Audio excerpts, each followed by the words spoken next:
These quotes have changed my life, and it gives me just a different lens of looking at things. And something about quotes, guys, just gets me real hard. Just everything is just so beautifully put. And I swear I could have come up with these, but then they just took it. So that I have to give them credit. But these are 10 of the quotes that I've found recently that have given me just the truth and insight onto how life works. And I hope you enjoy. Hello, you beautiful people. Welcome back to the Long-Term Podcast. I'm your host, Advin Villa. The first one is Unspoken Expectations Are Premeditated Resentments by Neil Strauss. We go about the world and we meet all sorts of people. And I mean, I believe that relationships, the connections that we do make, they are the meaning of life. I mean, what would life be without the connections with our family and friends? It would all be for nothing for us to go to work, to get a job, and to thrive in school if it's not for the people that we love. And with this quote, unspoken expectations that we have for people can really get us to be angry and resentful if we don't tell them. I mean, a lot of people get angry at their significant other over a trivial thing, but then it blows up into this amalgamation of all the things that they've been bottling up. And I believe that it's because we don't express ourselves to other people, to our family and friends authentically. We expect them to do a certain thing, a certain task. And when they don't do it, we get angry. But really, we didn't even talk to them about it in the first place. And I believe this quote of unspoken expectations are premeditated resentments is really evidence into the everyday livelihood when it comes to people. And it's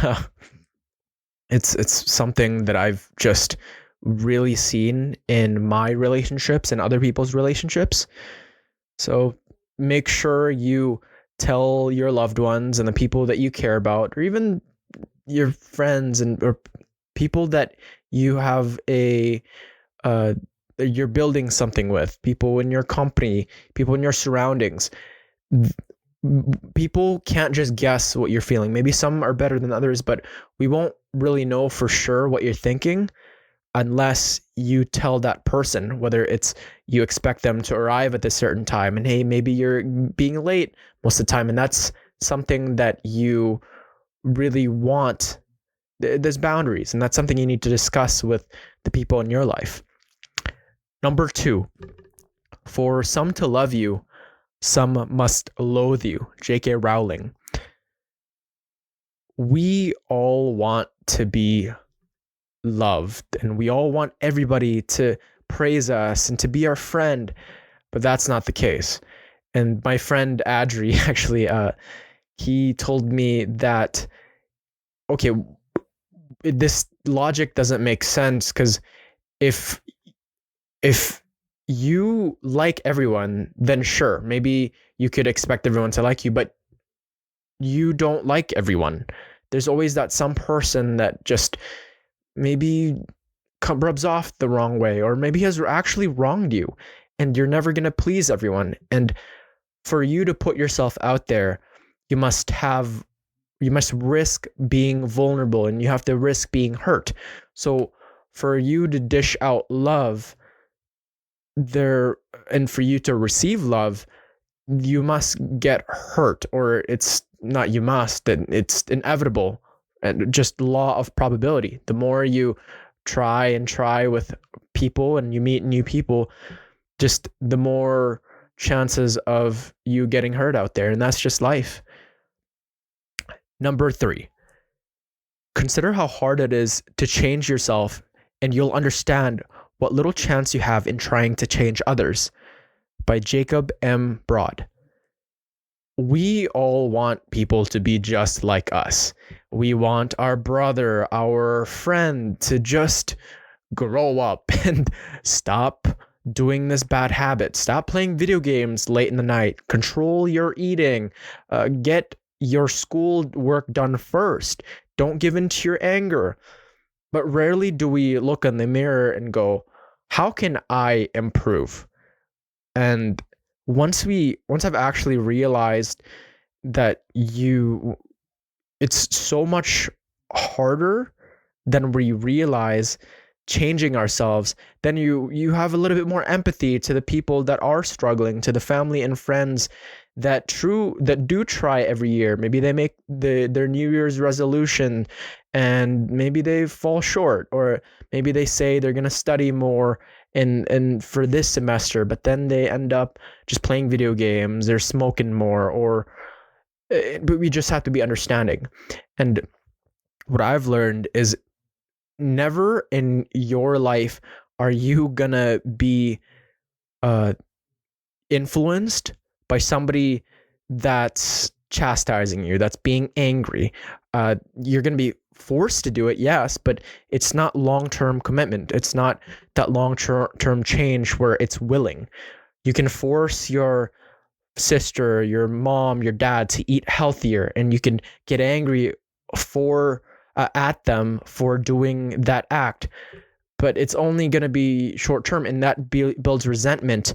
So just be understanding and realize that the advice that you do give to others, it's just advice, and people really only want to change if they want to in themselves. That's a really great quote. But yeah, number 4, our wounds and gifts are next door neighbors, by Vienna Pharaon.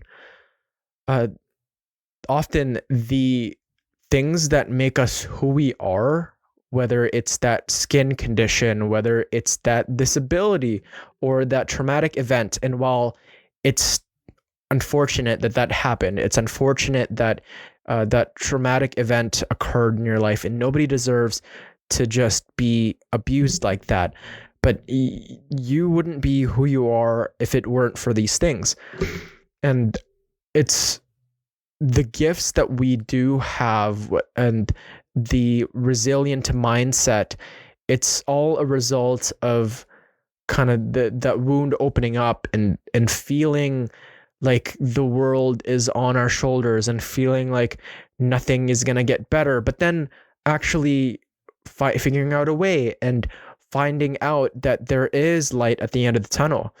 And then we use this resiliency into other facets of our lives, and we realize that life isn't easy, and that we can actually sustain ourselves to a degree, and we can actually move on from the hardship, from the tumultuous times. So it's great to just accept all the good and the bad, for if it wasn't for the bad, then what would be the good? And they are just next door neighbors, our wounds and our gifts. It's that yin and yang, and nothing is just going to be good all the time. And it's good to internalize that bad that we do feel, it dissipates, and it's not going to last forever. It will go away. Think of the time when you thought that this event wasn't going to end, whether it was bad, where you felt so heavy and you thought that this grief was going to kill you, this anxiety, this depression, but then you got over it. You found out that years later, you look back and you go, why was I obsessing over that exam, that breakup, death of a loved one? And while it's good to release your emotions, you realize that it does pass. And even the good.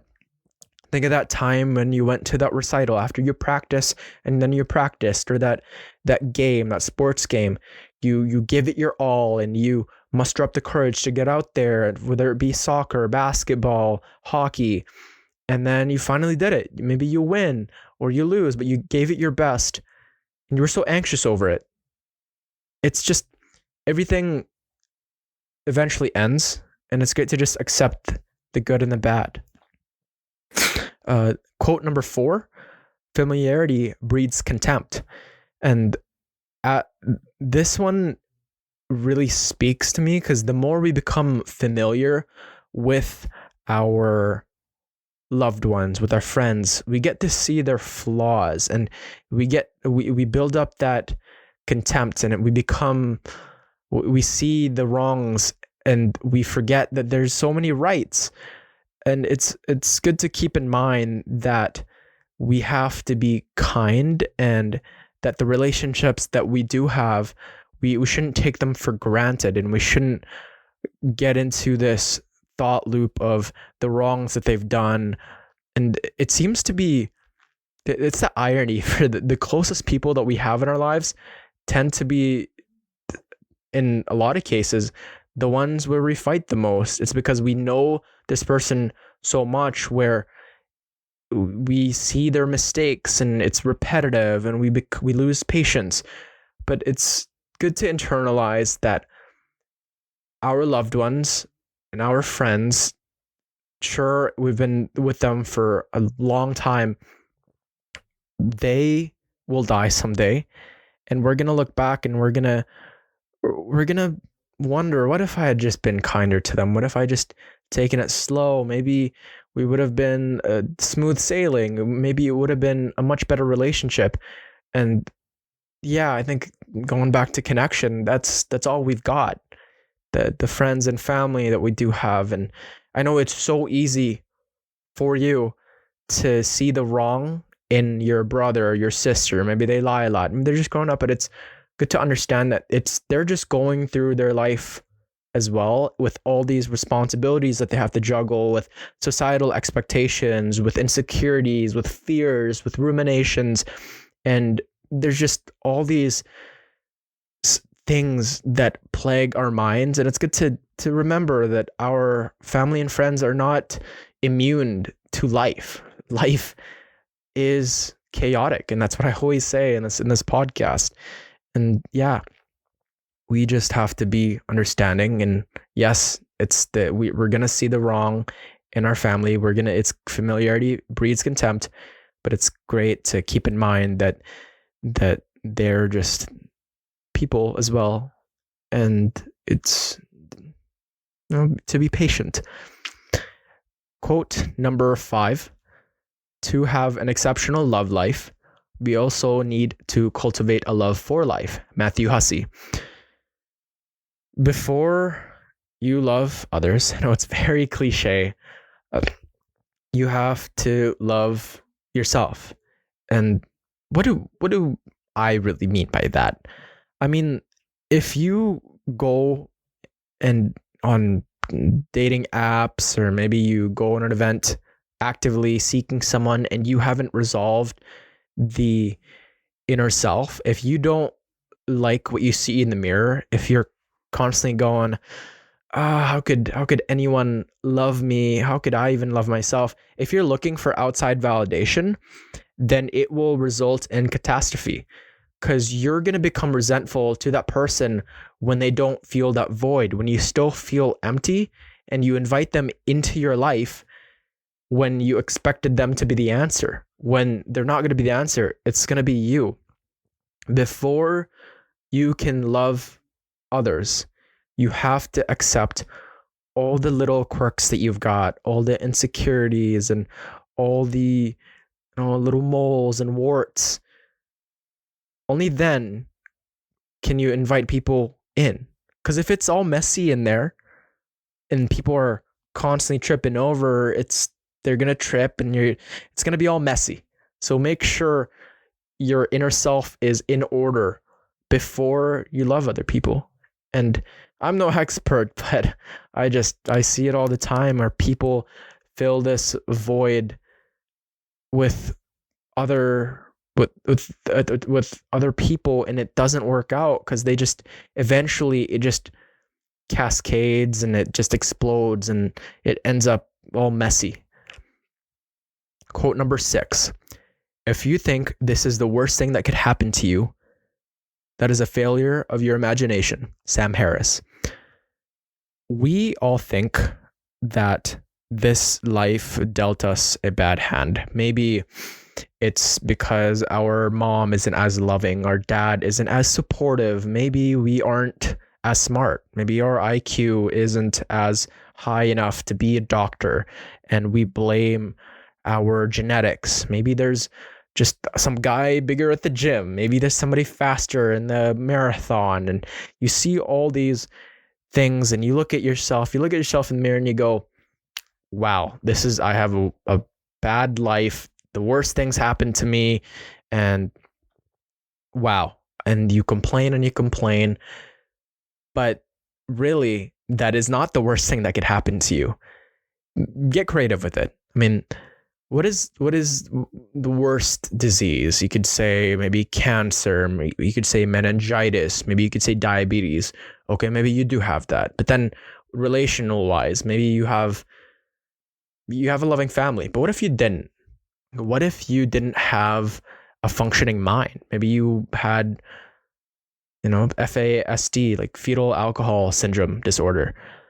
Maybe you were abused. Get really creative with it. And the worst thing in your mind, that is a possibility. That could happen, right? You could get in a car crash and become a quadriplegic, and that has happened to people. The worst thing that you could think of has happened. Now, I think the beautiful thing for me when I reflected on this is those people, some of them still, actually a lot of them still lived lives, still thrived, and still gone about in this world and made a name for themselves, and they still derived meaning into this chaotic world.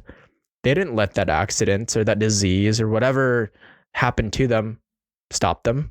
So think of the worst thing that you could think of, and then maybe search it up on Google. I do that all the time. And what you'll realize is there's so many inspiring individuals, and the human spirit is just so resilient and is so compassionate that we can get through absolutely anything. It's all in us. Gosh, so that's a great one. Quote number 6. It's not getting what you want, it's wanting what you got. Sheryl Crow. We always want to... Wait, was that 6? 1, 2, 3, 4, 5, 6, 7, 8. Actually, that was 8. Spoken meditations, premeditated.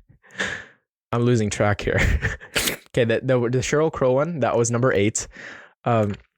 So yes, it's not getting what you want, it's wanting what you got.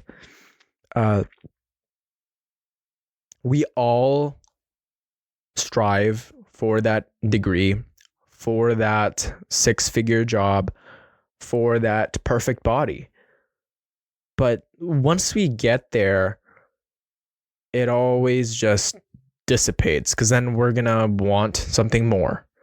We're gonna want something better, faster, stronger. And it seems like the mind never really becomes comfortable with where we're at. We're not programmed to be happy. We're programmed to be better, to thrive, to take over, to have more resources. And it takes a lot of cognitive effort to be able to just sit there and breathe and just love your surroundings and love the people and be content with what you've got.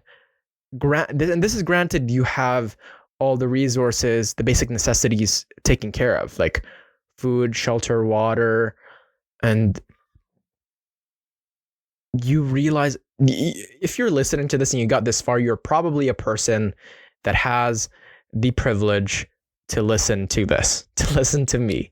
I don't know how you got this far, but you have a privilege of having some time.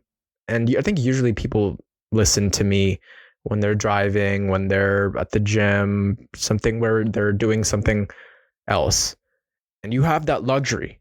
That means you're not trying to survive or struggling to put food on the table because you don't have the help, you don't have the support, you don't have the opportunities, chances are you have the opportunities.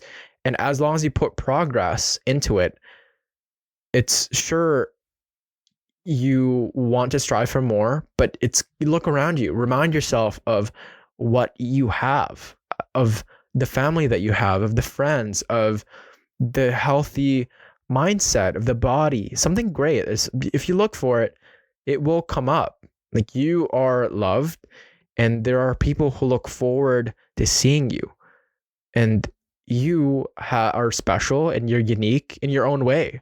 I mean, I don't know who you are listening to it. I mean, may know some of you, but you're skilled at something. And if not, you have the opportunities to get better. I mean, chances are you're in Canada, you're somewhere you're in a world where there's a whole lot of opportunity, and there's just so many beautiful endeavors that you could engage in, and you're loved. And don't ever forget that. And just don't put too much pressure on yourself. I know we put in so much effort because, oh no, I'm falling behind, and it's I want this and I want that. Have you actually taken some time to reflect and realize what you want? Like, what do you truly want? I mean, not just the vain stuff, but like, not just like money or power. Like, actually, what do you want? Like, do you actually want to be famous? Do you want to be wealthy? Are you ready to commit to something that may take so much manpower and so much effort that you won't even have time to spend with your friends and family, and you won't even have time to just watch anime or work out? Just reflect. Wow, I love to ramble. But yeah. Quote number 9: talking about the thing and doing the thing vie for the same resources. Allocate your energy accordingly. Ryan Holiday. There's talking about the thing where I can sit here and I can tell you I'm going to run a marathon. Okay. And maybe it's going to sound so cool. I'm going to tell you how much I'll train. I'm going to tell you how long it'll be. Maybe I'm going to go for a sub 4, and I'm going to buy new sneakers and it's going to be great. Maybe I'll join a running club. But that still evokes dopamine in your system, and it's all a finite resource, versus actually doing the thing, actually putting in the work, and then telling people about it after. You need to allocate your energy accordingly. I know I'm guilty of this because I still use the social influence kind of aspect of declaring my goals, but there's a fine line. You can't do it too much, because I know some people just like to talk, and they forget to actually do the thing, to actually engage in the activity, and that's no bueno. So while it's important to declare some goals and declare a plan for it, telling other people is just gonna drain you to and may prevent you from doing the activity itself. Because, hey, I've already told this person that I'm gonna hit workouts 4 or 5 times a week. I mean, I've already pretty much done it, but no, you haven't. It's your brain tricking you. Actually go and work out, go and study, go and make a change. I mean, it's only action that will get you out of whatever bad habit. It's only action that'll instill great habits in your life. And there is a lot of talking going around, and a lot of people don't put in that much time and effort. They don't actually try. So I encourage you to actually go out there and do the thing that you were destined to do. Actually put in the work. And no matter how you're feeling, no matter how happy, no matter how depressed or excited, or it doesn't matter. Just go and do what you said you were going to do. For if you don't, then think about it with a friend. If you don't show up to that event that you told your friend you were going to show up, and you don't do the thing that was asked of you, is that friend ever going to trust you? Are you going to trust that friend if it was reversed? Now, with yourself, are you going to trust yourself if you keep laying down these plans and these goals and these routines, but never actually do it? Then it becomes a habit in your head where, okay, I told myself I'll eat healthy and I'll stay away from the, X food, but then you don't actually do it. So how do you know to actually trust yourself? You don't. That's why so many people keep declaring all these habits and keep talking about wanting to be better. And there's a lot of talking, guys, but actually just do it. And maybe if it works for you, if you tell other people and it works, great. Just keep doing it. Keep maybe the social influence aspect of telling people holds you accountable. But if you're a person that likes to talk and doesn't get results, then yeah, maybe it's time to reflect. But yeah, quote number 10, it's I'm not going to do anything unless I can do it forever, by Morgan Housel.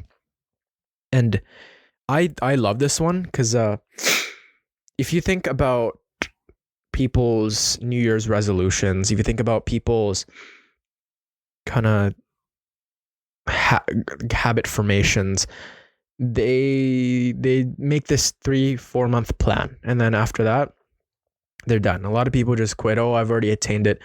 But if you can't put it in your livelihood, if you can't make it an everyday thing, if it's just for X amount of time, how can you do it forever? And that's why a lot of people gain all the weight back. That's why a lot of people go back to smoking, is because that alternative doesn't sustain them forever.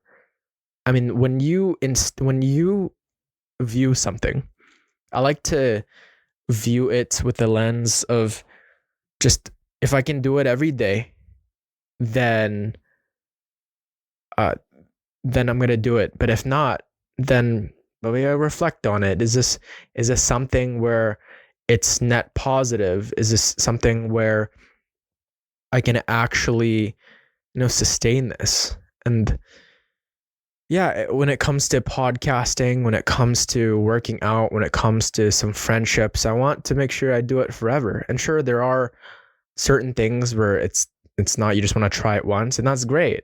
But with the majority of our lives, they are composed of habits, and that's how we operate smoothly.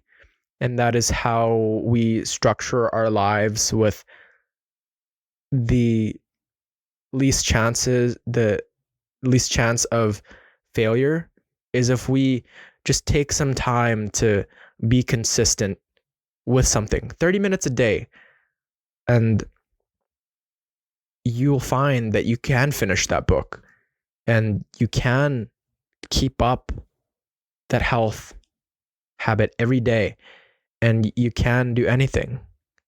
Right? There's this grind set thing where you work yourself to the bone, but no, go to bed on time.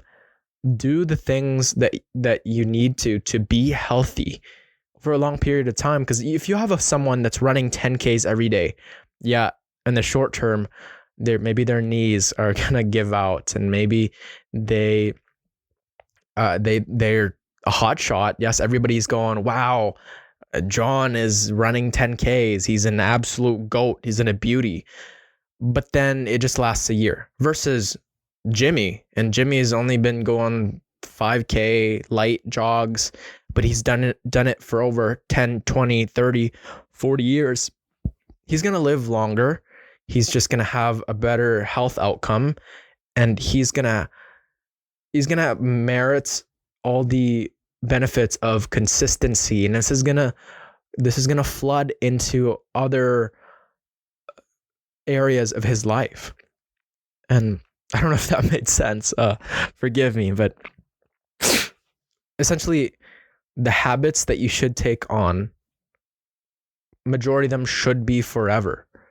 And because I just with old people and with people that do succeed, a lot of them, the trend seems to be them just doing it every day, just a little bit at a time.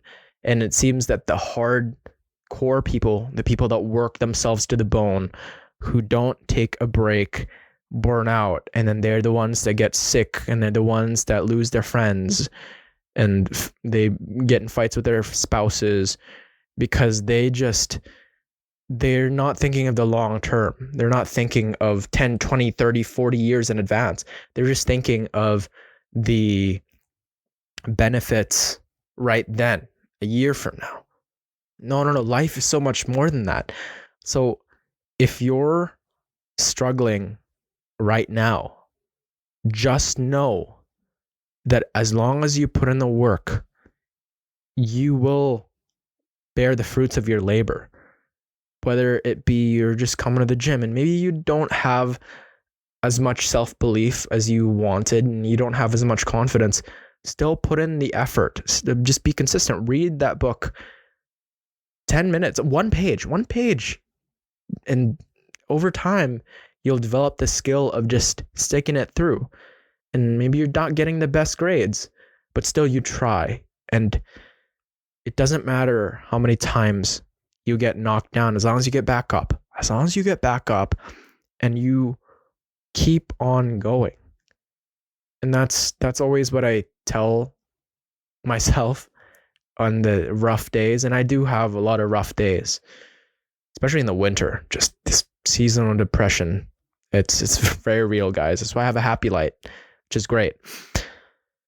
As long as you don't take your foot off the gas pedal, unless it's to refuel, just as long as you keep going forward, you will amalgamate to something much greater than you ever thought of was possible.